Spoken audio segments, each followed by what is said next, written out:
back to this week's episode of History Today, where we put the fun in defunct. I'm Daniel Hazler. And I'm Hod Risman, and today we'll be covering a story of war, conflict, and betrayal. That's right, today we'll be traveling back in time to the Battle of Tippecanoe. We'll be attending the annual reenactment of the events leading up and through the battle, as well as being joined by two special guests, William Henry Harrison and the Prophet.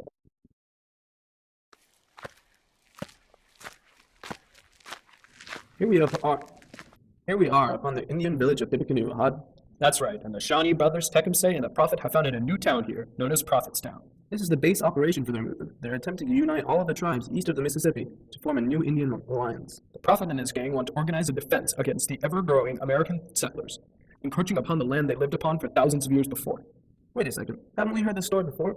King Philip allied the Indians in Massachusetts to resist the encroaching Puritan settlers. It didn't work out very well then. What makes them think it'll work better this time? Warriors are working hard, training their minds and bodies to be citizens of a new Indian alliance. There must be almost 1,000 soldiers in this town right now. Not only is it a military site, it's the seat of diplomacy for the new Indian. But not everyone thinks so. American settlers in this region are growing more and more disturbed by this grasp of power.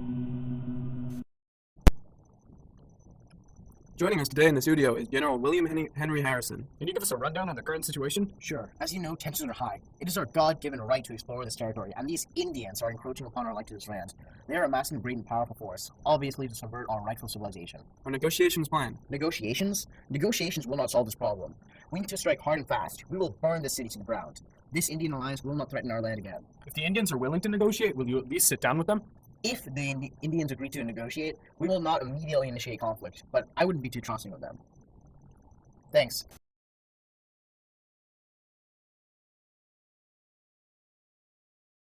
Initiate conflict, but I wouldn't be too trusting of them. Thanks. I've got to get going. Thanks for talking. We'll catch up with you afterwards. It's been quite a day. We're returning to Henry Harrison here at a military camp a mile from Prophetstown. You went to Prophetstown. What happened there? The Prophet was ordered not to engage in hostilities. We agreed not to fight until we can meet later tomorrow. Peace negotiations? I wouldn't count on it. I feel as if the Prophet would not hesitate to attack us if his brother hadn't ordered him to stand down. Wow, what a battle. The fighting was intense. I could barely keep up. Now that the fighting has died down, let's Prophet up with the man behind the bow, the Prophet. Tell us, Prophet, why attack the Americans? Honestly, I was tired of it all. The white man was encroaching on our land, ignoring our needs and attacking us without warning. And then they have the audacity to aggress us on our own union when we were only trying to protect ourselves? It was too much. I saw my brother didn't want me to, but we needed to defend ourselves. Any man would do the same in my position. That's an honorable pursuit, Prophet. But was it worth it? You seem like you really suffered out there. Where do you go from here? Any man would do the same in my position. I'm not sure. Honestly, I was relieved of my position and the rest of my tribe ditched me.